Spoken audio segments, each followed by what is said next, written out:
الحمد لله رب العالمين، والصلاة والسلام على خاتم الأنبياء والمرسلين سيدنا محمد وعلى آله وصحبه أجمعين وخلفاء الراشدين المهديين وجميع الصحابة والتابعين ومن تبعهم بإحسان إلى يوم الدين. گرامی قدر حاضرین، میرے عزیز بھائیوں، معزز دوستوں، بہنوں اور بیٹیوں، دعوت التبلیغ افیشل کے ناظرین اور سامعین، آپ میں سے ہر ایک کا شکریہ، اور ادارے کی مینجمنٹ، محترم سید بلال صاحب کا بھی شکریہ. یہ موقع الحمدللہ مجھے اور آپ کو مل رہا ہے. آج جو چند باتیں میں آپ کی خدمت میں عرض کروں گا وہ دراصل متعلق ہیں ان مقاصد سے جن کے لیے اللہ رب العزت نے ہمیں پیدا فرمایا ہے. دراصل ہم یہ سمجھتے ہیں کہ ہم مصروف ہیں، اور انسان مصروف چیز ہے. ویسے بھی جب سے پیدا ہوا ہے، پیدا فرمایا گیا ہے، شعور اور احساس ملے ہیں، وہ تگدو میں ہوتا ہے. اب تگدو میں ہوتے ہوتے اس انسان کے سامنے مقاصد آ جاتے ہیں. عمر کے ساتھ ساتھ، عقل اور شعور کے ساتھ ساتھ مقاصد میں بھی فرق آ جاتا ہے. کچھ کم، کچھ زیادہ اہم ہوتے جاتے ہیں. جو مقصد زیادہ اہم ہوتا ہے انسان اس کے پیچھے زیادہ دوڑتا ہے. جو کم مقصد والا ہوتا ہے اس کو ثانوی حیثیت دیتا ہے. تو سبحان اللہ. لیکن اصولی بات یہ کہ ایک کام کے لیے جو انسان پیدا کیا گیا، کیا انسان نے اس مقصد کو پہچانا، پایا، اس کے پیچھے بھاگ دوڑ کی، یا اس کو بھی انسان نے نظر انداز کر دیا؟ اب دیکھیں، دراصل قرآن کریم کی گواہی تو یہی ہے کہ اللہ رب العزت نے انسانی تخلیق کا مقصد رب کریم کی بندگی قرار دی ہے. قرآن کریم کا آیہ کریمہ ہے، آیہ مبارکہ ہے، وَمَا خَلَقْتُ الْجِنَّ وَالْإِنسَ إِلَّا لِيَعْبُدُونَ. اب یہ دو مخلوقات جن کو عبادت کی ڈیوٹی مل گئی ہے، عبادت کے لیے پیدا کیے گئے ہیں، وہ جن اور انسان ہیں. اب وہ بیچارہ حیران ہوتے ہوں گے کہ عبادت کیا ہے، کیسے عبادت کریں. اس کے لیے مسئلہ ہے. جس مقصد کے لیے انسان کو پیدا کیا وہ اللہ کی بندگی قرار پائی، اور اللہ رب العزت کی بندگی اللہ کی کتاب میں موجود ہے. اللہ رب العزت نے قرآن کریم نازل فرما دی، قرآن کریم کی ترتیب بنی، سورتیں مقرر ہوئیں، سورتوں کی آیتیں ایڈجسٹ ہو گئیں، تمام باتیں ہو گئی.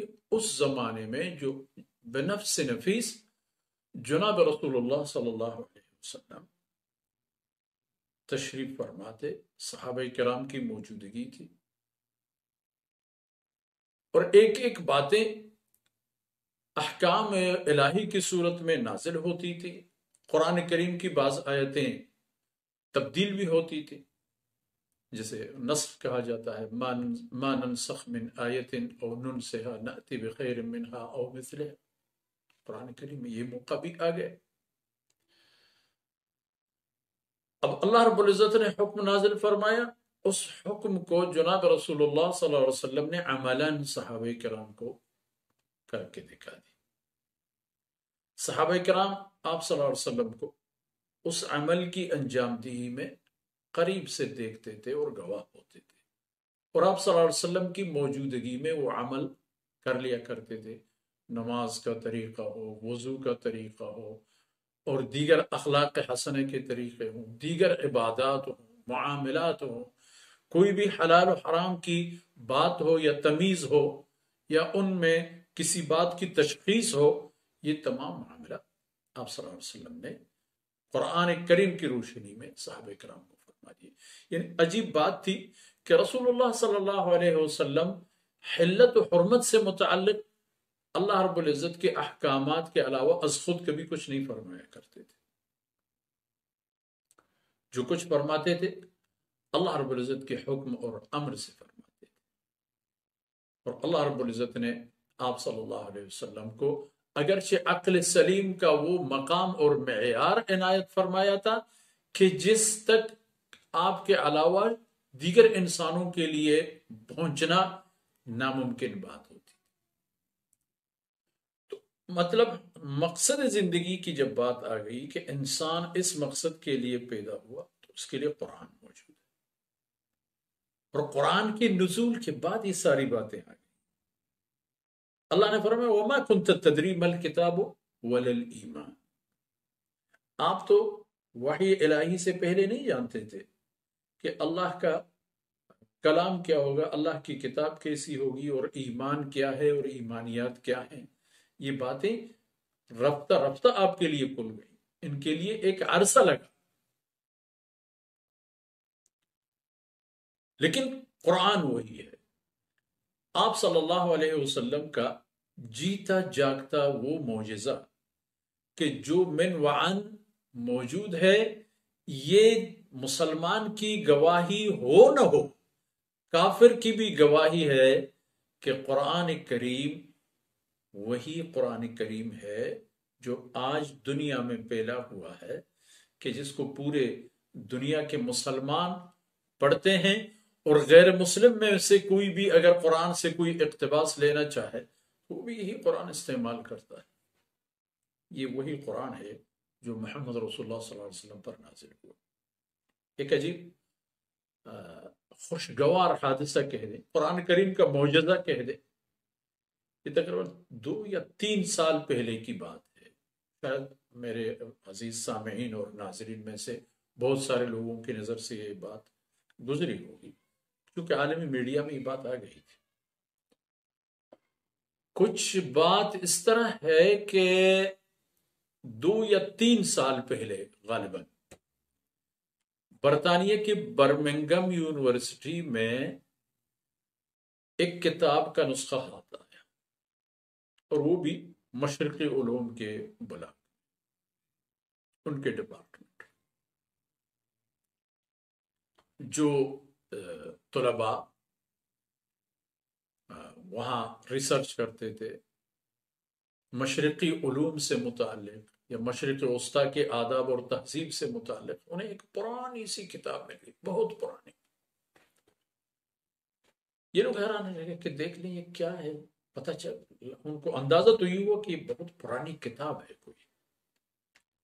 تو برطانیہ میں الحمدللہ مسلمانوں کی کمی بھی نہیں ہے، برمنگم یونیورسٹی میں مشرق وسطیٰ اور مشرقی مسلمان ممالک کے طلباء بھی بہت سارے تعداد میں ہیں۔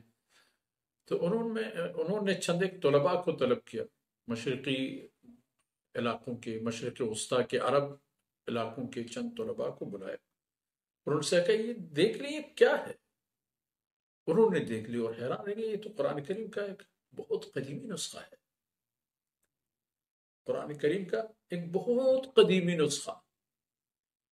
انہوں نے کہا بھائی یہ ہے تو قرآن کریم، ابتدائی اور آخری صفحات میں سے 2-4 صفحے بمرور ایام کسک کر اور ناکارہ ہو چکے تھے، بقیہ درمیانی حالت میں محفوظ، حروف بھی محفوظ، اور مزے کی بات ماشاءاللہ یہ تھی کہ ساری باتیں محفوظ، آیتیں بھی محفوظ، ایک ایک آیت پڑھی جاتی تھی بالکل اسی ترتیب سے جو ہم پڑھتے ہیں۔ یہی قرآن کریم جسے مصحف عثمانی کہا جاتا ہے، اسی طرز کا الف لام میم کے تو آیتیں زیادہ تھیں چند ایک صفحے کے علاوہ، آخری صورتیں بھی اسی ترتیب سے موجود تھیں، 2-4 صورتیں چھوٹی سی حذف ہو چکی تھی۔ تو انہوں نے از خود جا کے قرآن کریم کے اس نسخے کو لیبارٹری کیا، ٹیسٹ کیا کہ دیکھیں ہماری مشینوں کے بقول قرآن کریم کی یہ کتاب کتنی پرانی ہے۔ انہوں نے جب جا کر لیبارٹری کیا تو انہیں اندازہ ہوا کہ 1370 سال پہلے کی بات ہے۔ یہ قرآن 1370 سال پہلے اس کی نسخہ بنائی گئی، یعنی وہی دور اور زمانہ جب حضرات صحابہ کرام رضوان اللہ علیہم اجمعین روئی زمین پر موجود تھے اور اشاعت اسلام کی قیادت فرما رہے تھے، اور جناب رسول اللہ صلی اللہ علیہ وسلم کی یہ فیض یافتگان دنیا کی رہنمائی فرما رہے تھے۔ تو ایک تصدیق سی ہو گئی اس بات کی کہ یہ قرآن جو آپ کے پاس موجود ہے اس میں تحریف نہیں ہو گئی، اس میں کوئی تبدیلی نہیں ہو گئی، اور اس بات کی بھی نفی ہو گئی اگر کوئی یہ سمجھتا ہوگا کہ قرآن کریم کی ایک نسخہ کہیں اور بھی چھپی ہوئی یا چھپا ہوا ہے تو وہ بات بھی غلط۔ یہی قرآن ہے، اور اللہ پاک نے اس کو انگریزوں کے گھروں میں جا کے پناہ دے دی، اور وہیں پر موقع پر اس کو کھول کر کے ظاہر کر دی کہ یہ اللہ کا کتاب ہے۔ اور ماشاءاللہ بعد میں پتا چلا کہ دراصل ایک انگریز سیاح نے تقریباً 100 سال پہلے مشرق وسطیٰ کا دورہ کیا تھا، تو گھومتے گامتے پھرتے چلتے وہ مصر آیا تھا، اور مصر میں ایک صاحب سے انہوں نے یہ خرید لی تھی۔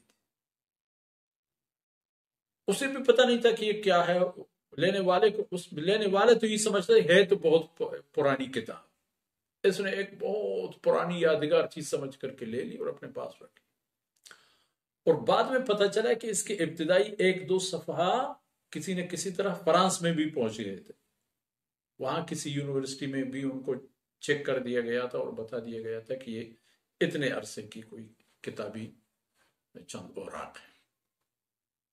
عرض کرنے کا مقصد یہ ہے کہ تسلسل اگر دیکھیں آپ، اول سے لے کر قرآن کریم کی نزول سے لے کر آج تک قرآن کریم کا یہی نسخہ آپ کو دنیا کے طول و عرض میں ملے گا، اسی کیفیت اور حالت میں۔ اور مزے کی بات یہ ہے چونکہ یہ انسانیت کی رہنمائی کے لیے اللہ کی آخری کتاب ہے، اور ہر انسان کی مقصد زندگی بھی اسی کتاب میں موجود ہے، اور ہر انسان کو اس کتاب کی تلاش میں نکلنا چاہیے۔ یہ کتاب ہر جگہ دستیاب ہے، اس لیے اللہ رب العزت نے آسانی کے ساتھ قرآن کریم کو دنیا میں جگہ دی، ظاہر فرما دی، اور یہ بات بھی فرما دی کہ وَلَقَدْ يَسَّرْنَا الْقُرْآنَ لِلذِّكْرِ، قرآن کریم کو یاد کرنے، سیکھنے اور سمجھنے کے لیے ہم نے بہت آسان کر دیا۔ آسان تو ہو گئی، اب یہ بات سمجھنے کی بات ہے کہ دراصل قرآن کریم ہے مقصد زندگی۔ اے بنی آدم، تمہیں پیدا کیا گیا ہے اس لیے کہ قرآن کے مطابق چلو۔ قرآن رہنما اصول ہے، اس قرآن میں آپ دیکھیں گے کہ آپ کے لیے ایک درمیان کا رستہ گزر جاتا ہے حلال اور حرام کے بیچ، ایک انداز فکر آپ کے سامنے ہوتا ہے حق و باطل کے درمیان۔ آپ کو ایسا جانا ہوتا ہے کہ آپ حق کو نہ چھوڑیں اور باطل کو قبول نہ کریں، ایسے انداز میں آپ جائیں اور ایسا انداز اپنائیں کہ حق آپ کے ہاتھ سے نہ نکل جائے اور باطل آپ کو نہ دبوچ لے، ایسے انداز میں چلے جائیں کہ حلال آپ پر حاوی ہو اور آپ حرام کی گرفت سے بچ جائیں۔ یہ ہوتے ہیں مقصد زندگی، اس کے لیے تخلیق انسانیت ہو گئی۔ باقی اس کے علاوہ انسان کے پاس بہت سارے کام ہیں، اللہ پاک نے انسان کو حاجتوں کا مجموعہ بنا دیا، مسائل پہ مسائل، صحت کے مسائل، معیشت کے مسائل، سیاست کے مسائل، اور انسانی آپس کے تعلقات کے مسائل، یہ بھی تو کام چاہتے ہیں۔ لیکن ان میں پھر سوچ یہ ہو کہ اس مقصد کے لیے جو میں پیدا کیا گیا ہوں، جو اصلی کام ہے، ان کو سمجھنے اور لینے کے بعد یہ میرے کام ہیں، اور ان امور میں میری رہنمائی ہو گئی ہے۔ عبادت میں رہنمائی، تجارت میں رہنمائی، زراعت میں رہنمائی، اور بود و باش میں رہنمائی، انفرادی زندگی میں قیادت، اجتماعی زندگی میں سیادت، یہ سب باتیں طے ہو چکی ہیں۔ اور پھر دوبارہ مزے کی بات یہ ہوگی کہ اگر زندگی کا جو اصل مقصد ہے وہ ہم نے پالی، اور جو کام جن کے لیے ہمیں پیدا فرمایا گیا تھا وہ کام ہم نے جب اپنا لیے، ان کے سائے میں ہم جو اپنے عارضی اور معروضی حالات اور کیفیات کی بنیاد میں جو مراحل آتے ہیں، حالات آتے ہیں، ان کے مطابق جو قدم اٹھاتے ہیں، اور ان میں جو چھوٹی موٹی رہنمائی قرآن اور حدیث سے موجود ہیں، ان کو جب اپنائیں گے تو یہ بھی مقصد زندگی قرار پائے گا، اور یہ بھی ہمیں اوپر لے جائیں گے، یہ بھی ہمیں شان دے دیں گے، یہ بھی ہماری سعادت کے سبب اور سامان بنیں گے۔ تو سمجھنے کی دو باتیں تھیں، ایک یہ کہ ہم پیدا کیوں کیے گئے، یعنی مقصد زندگی وہ کام جن کے لیے ہمیں اللہ رب العزت نے پیدا فرمایا، اور دوسرا وہ کام جو ہمیں کرنے ہوتے ہیں اور ہم سمجھتے ہیں کہ ان کے بغیر تو کچھ بھی نہیں ہوگا۔ تجارت نہیں کریں گے تو کہاں سے کھائیں گے، کہاں سے پہنیں گے، کہاں سے گھر بنائیں گے، کہاں سے ہمارا اسٹیٹس اور کوئی معیار بنے گا؟ تو اس میں انسان کو یہ سمجھنا چاہیے کہ پہلا مرحلہ طے کر لو، پہلا مقصد پاؤ، باقی دیگر مقاصد جو ہیں ان کے لیے بھی آپ کے پاس آسانی ہوگی۔ اللہ رب العزت نے فیصلہ فرمایا، فِي السَّمَاءِ رِزْقُكُمْ، ہماری رزق اور روزی تو آسمانوں میں ہے۔ کیسے؟ ایک سادہ جواب اور ایک حقیقی جواب۔ فیصلہ تو بھی اللہ رب العزت کی طرف سے آتے ہیں، یہ ایک، جب تک اللہ کوئی فیصلہ نہ فرمائے کسی کی رزق اور روزی کا، اسے نہیں ملیں گے۔ اور دوسری بات یہ ہے کہ اللہ رب العزت نے پوری معیشت کو منحصر فرما دیا ہے بارشوں کے ساتھ جو آسمان سے برستے ہیں۔ وہاں سے کچھ نہ آئے تو زمین سے بھی کچھ نہیں نکلے گا۔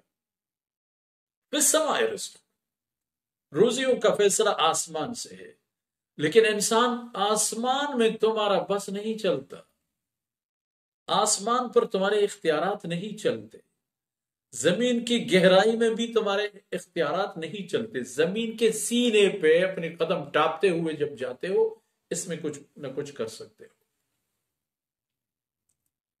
تو اس لیے ہوش اور حواس میں رہو، قابو میں رہو، اپنے آپ کو سمجھتے ہوئے ان مقاصد کے تابع بنا دو کہ جن مقاصد کے لیے اللہ نے مجھے اور آپ کو پیدا فرمایا۔ کیونکہ دراصل اگر دیکھیں، جو انسان کی پیدائش سے لے کر سفروں کی حالت ہے اس کی، ان کو دیکھیں، مرحلہ وار ایک معاملہ ہے۔ ایک تو انسان کا اللہ کے علم میں موجود ہونا، عالم ارواح میں، اس کے بارے میں صرف اللہ کی ذات جانتا ہے۔ پھر اللہ کے امر اور حکم سے انسان کا کسی انسان کے وجود کے اندر منتقل ہو جانا، ایک کتنا پیچیدہ نظام۔ ہم تو صرف یہی دیکھتے ہیں، شادی ہو گئی، ازدواجی زندگی ہو گئی، اور اس کے بعد اللہ رب العزت نے ان کو صاحب اولاد بنا دیا۔ یہ ولد، یہ بچہ اپنے والدہ کی وجود میں کس طرح وجود میں آیا؟ سبحان اللہ، ایک ایک لمحہ فکریہ ہوتا ہے، عبرتوں کا مجموعہ ہوتا ہے، لیکن وہ ایک مرحلہ۔ اس کے بعد دنیا میں آ گیا، سفر کا دوسرا مرحلہ۔ دنیا میں بھی حالت تبدیل کی، بچے، لڑکپن، جوانی، بڑھاپے اگر زندگی رہی، وغیرہ وغیرہ، پھر یہ کہاں جاتا ہے؟ اس کا معنی یہ ہے کہ مقصد زندگی اگر انسان پاتا ہے میرے بھائیوں دوستو، مقصد زندگی کو اگر سمجھتا ہے اور ان کے مطابق چلنے کی کوشش کرتا ہے تو ہر مرحلہ اس کے لیے سعادتوں کا ایک مرحلہ ہوتا ہے، اور آخری منزل جو آخرت ہے وہاں پر پہنچ کر پھر اس کی گاڑی وہاں اس کو ہمیشہ کے لیے چھوڑ دے گی، اور سکون کی ایسی ابدی زندگی نصیب ہوگی کہ جس کا کوئی انتہا نہیں ہوگا۔ اگلی باتیں انشاءاللہ کسی اور محفل میں۔ اللہ تعالیٰ مجھے اور آپ کو عمل کی توفیق سے نوازے۔ وصلی اللہ علی نبینا محمد وعلی آلہ وصحبہ اجمعین۔